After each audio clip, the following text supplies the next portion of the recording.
Bugün beynəlxalq rəqs günüdür. Rəqsdən danışırıq. Rəqs bir ölkənin mədəniyyətidir və təbii ki, bu rəqsləri təbliğ edənlər var. Rəqs sənətimizin fədailəri var. Elə onlardan biri bugün bizim qonağımızda Azərbaycan Dövlət Rəqs Ansamblının bədii rəhbəri, dəyərli xalq artisti Rüfət Xəlilzadə studiyamızın qonağıdır. Sabahınız xeyir olsun. Sabahınız xeyir olsun Rüfət bəy. Xoş gəlmişsiniz. Hər vaxtınız xeyir olsun. Xoş gününüzə gərək. Belə bir gözəl gündə sizlə görüşmək olduqca xoşdur. Çox sağ olun. Gününüz mübarək. Beynəlxalq rəqs günüdür. Birinci təbrik elə sizə düşür. Çox sağ olun, var olun. Biz efirimiz başlayanda elə Aynurla da müzakirə edirdik ki, bu elə bir sənət növüdür ki, bunu hər hansı bir nəzəriyyəni oxuyaraq səhnədə tətbiq etmək o qədər də mümkün deyil. Bu gərəkdir ki, əldən ələ ötürülsün. Bu hərəkətlər nümayiş olunsun və elə şəxslərdən də birisi siz, Rüfət müəllim.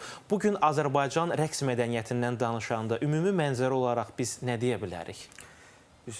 Bizim sənətimiz elə bir sənət növüdür ki, ilk növbədə Allah vergisi olmalıdır. Mütləq. Yəni, söz yox ki, mütləq təhsil almaq lazımdır, mütləq sənətin dərinliklərini öyrənmək lazımdır, amma ilk növbədə də Allah vergisi olmalıdır. Bir istedaddır da. Bəli, hər kəsə nəsib olan bir şey deyil. Rəqs sənəti həm çətin sənətdir, həm də çox şərəfli sənətdir. Çünki böyük bir millətin, 50-60 milyonluq bir millətin mədəniyyətini, rəqsini, musiqisini, milli geyimini, adətini, ənənəsini, folklorunu yaşatmaq məncə hər adama nəsib olan bir şey deyil.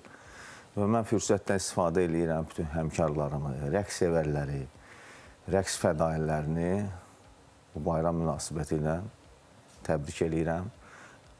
Əsas odur ki, səbirli olsunlar, Allah güc versin, qüvvət versin, bir də sağlam olsunlar. Əsas budur belə. Sağlamlıq və səbir vacib olan məqamlardır.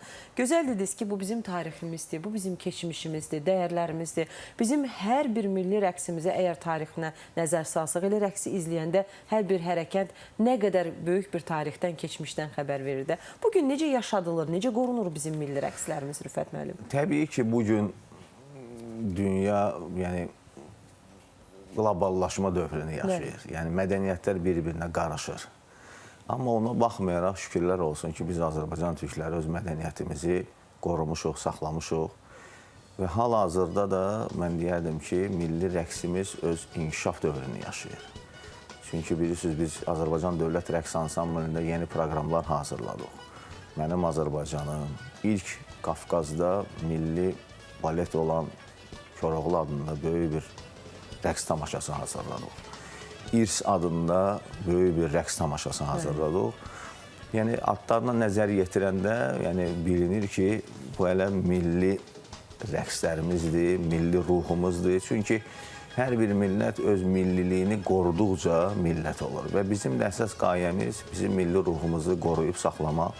Çünki rəqslərimizdə bizim dədə-babamızın ruhu yaşayır. Mən hər zaman deyirəm ki, rəqs bizim canlı tariximizdir.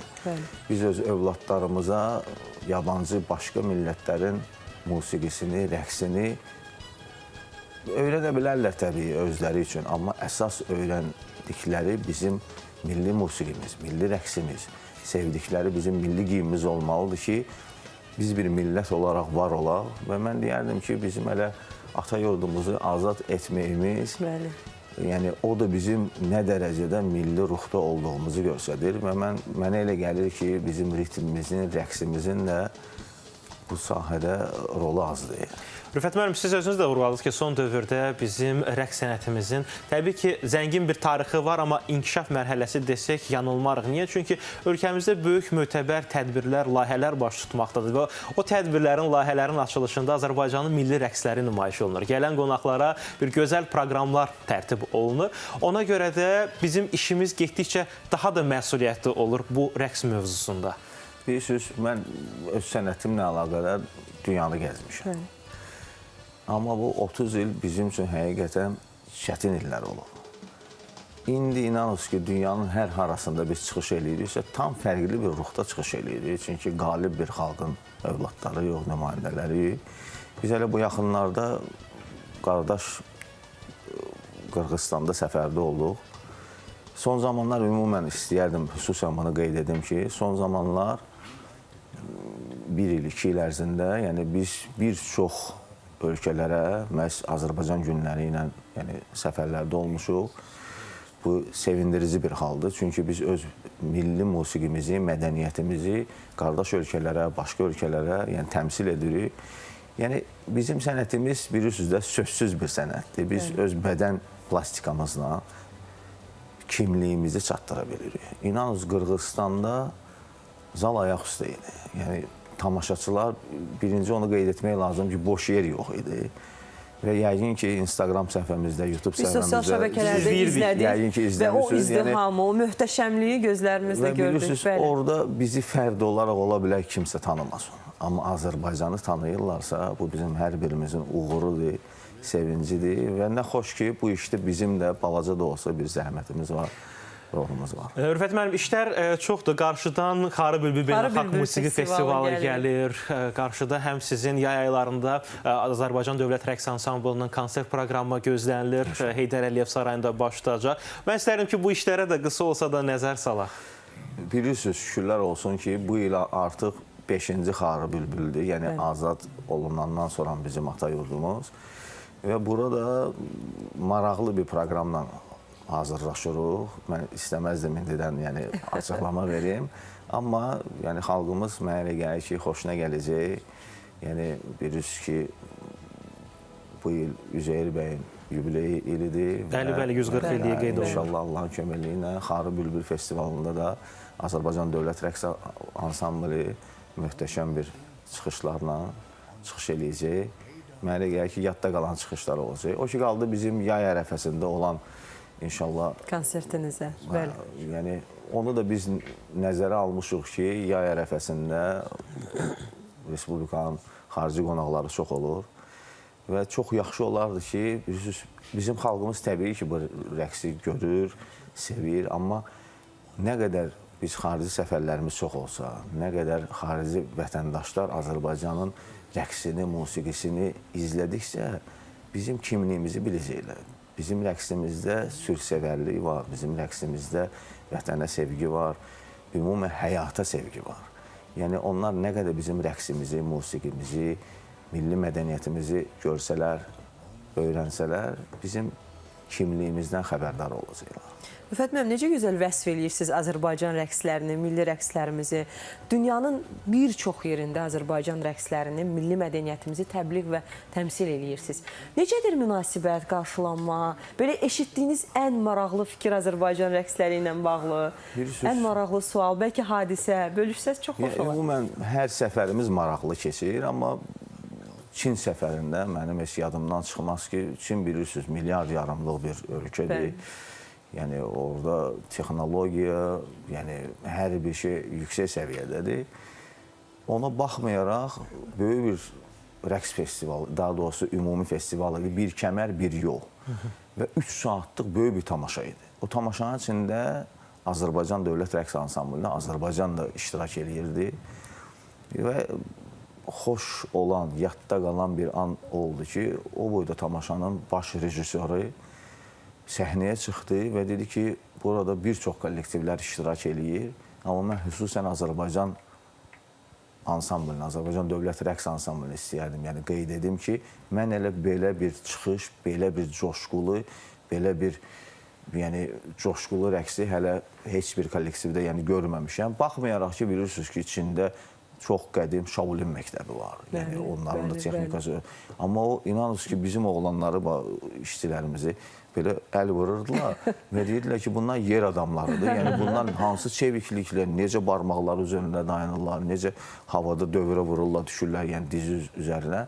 Rəqs ümumən çox çətin bir sənətdir. İnanırsınız, ömrümüz azdır səhnədə. Amma ona baxmayaraq, yəni, məndən bəzən soruşurlar ki, bir də qayıtsaydım yerə, yəni bu həyata, bir də bu sənəti sevərdim. Mən düşünmədən, tərəddüd etmədən bəli deyirəm. Çünki bilirsiniz, hər adama nəsib olmur milli mədəniyyətini yaşasın. Hər adama, inanırsınız, elə insanlarımız var ki, bəlkə həyatında bir dəfə öz dədə-baba geyimini əyninə geyinməyib, rəqqaslarsa bizim milli geyimimizi yaşadırlar. Yəni, rəqs, mən hər zaman deyirəm ki, canlı tarixdir. Biz, inanırsınız, söz yox ki, muğam bizim ana laylası ilə canımıza hopdu, yəni hopan bir musiqidir. Biz onu hamımız sevirik, amma bizim dilimizdə olduğu üçün onu ancaq demək olar ki, biz anlayırıq. Amma rəqsin dünyavi dili var. Bəli. Və Heç bir tərcüməyə ehtiyac yoxdur. heç bir Bəli. və xanımımıza baxanda xanımımızın namusu, isməti, onun zərifliyi, incəliyi yaşayır rəqsimizdə. Kişi rəqsinə nəzər yetirəndə biz onun cömərtliyini, mərdliyini, vətən sevgisini, igidliyini, yəni rəqsimizdə görürük. Rüfət müəllim, çox həssas məqama toxundunuz indi. Siz gəldiniz, çıxdınız, hamımızın belə yaralı yeridir də. Dediniz ki, Azərbaycan xanımının nəcibliyi, zərifliyi, xanım-xatınlığı yaşayır bizim milli rəqslərimizdə. Amma son zamanlar çox ürək ağrısı ilə, təəssüf hissi ilə qeyd edirik ki, bu rəqslər biraz başqa cür təqdim olunur. Xanımlarımız kişi kimi rəqslər təqdim edirlər. Çox az yaşlı uşaqlarımızın üzərində o heç bizə yaraşmayan rəqsləri görmək o qədər ürək ağrıdır ki. Uşaqların rəqsə yönəlməsi sevindirici bir haldır. Yəni yaxşı bir vərdişlərdir. Amma bunu doğru istiqamət, bizim axı milliliyimiz hamısından gözəldir. Telekanalda bu haqda böyük bir veriliş oldu. Bəli, bəli. Yəni Allah rəhmət eləsin bizim böyük ustadımız Hacı Baba Hüseynov. Gözəl bir sözü vardı, qəzəli var idi ki, hərənin hər nə gəlir ağlına ifa eləyir. Yəni, və ardı da budur ki, musiqin zayi eləsən bizlər üçün ar olsun. Mən deyərdim, bu yalnız musiqimizə aiddir, şeiriyyatımıza da, mətbəximizə də, rəqsimizə də, istənilən mədəniyyət sahəsində. Bu bilirsiniz, bu bizim fərd olaraq bu bizə aid olan bir şeydir. Bu bizim millətimizə aid olan bir şeydir və hər kəs öz fərdi qeyrətini necə qoruyursa, öz milli qeyrətini də o cürə yəni, həssaslıqla yanaşmalıdır. Çünki bilirsiniz, əgər biz bugün milli mədəniyyətimizi, milli rəqsimizi başqa bir yönə çevirsək, 20 il, 30 il, 50 il sonra bizim övladlarımız nəyə qulaq asacaq, nəyə rəqs edəcək? Və mən deyərdim ki, bunun ilk növbədə birinci səbəbi savadsızlıqdır. Ya savadsızlıqdır, ya da mənə bunu qoy deyim də, yəni burada mənə elə gəlir ki, demək lazımdır, ya da bəlkə də düşmənçilikdir. Balam, sən bu millətin milli mədəniyyətinə, bu bizim üçün ən müqəddəs şeylərdən biridir. Bu bizim ulu əcdadımızdan, bu 18 böyük imperiya yaratmış bir millətin musiqisidir, rəqsidir, adətidir, ənənəsidir. Xəzinəsidir. Mən hər zaman deyirəm, təkrarda xeyir var. Əgər rəqsimizdə xanım kişinin gözünə baxmağa ixtiyarı yoxdursa, bəs rəqsdə o elementləri eləmək nə dərəcədə doğrudur? Yenə deyirəm, bəlkə maddi durumlarına görə bu insanlar, misal üçün, o işə əl atırlar, bir savadları yox, işləri yox, yəni imkanları yoxdur.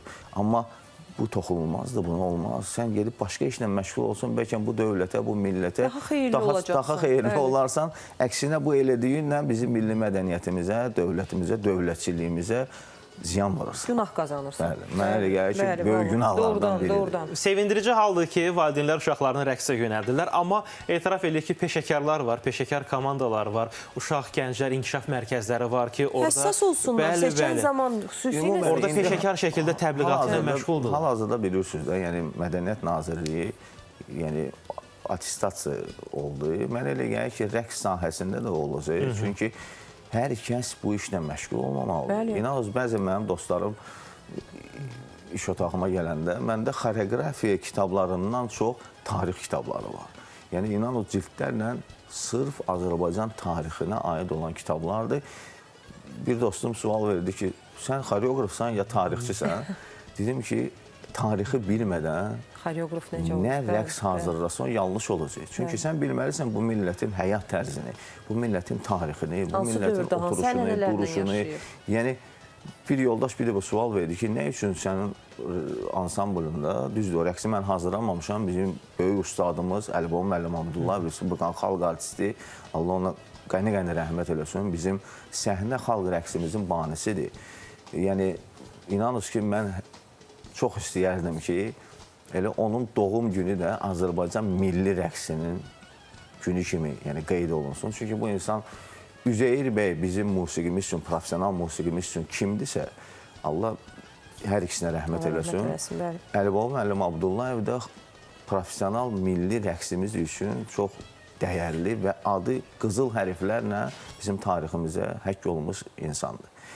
Və onun rəqslərində, misal üçün, var bizim xanımlarımız, misal üçün, toy rəqsində rəqs edirlər və yeri otururlar.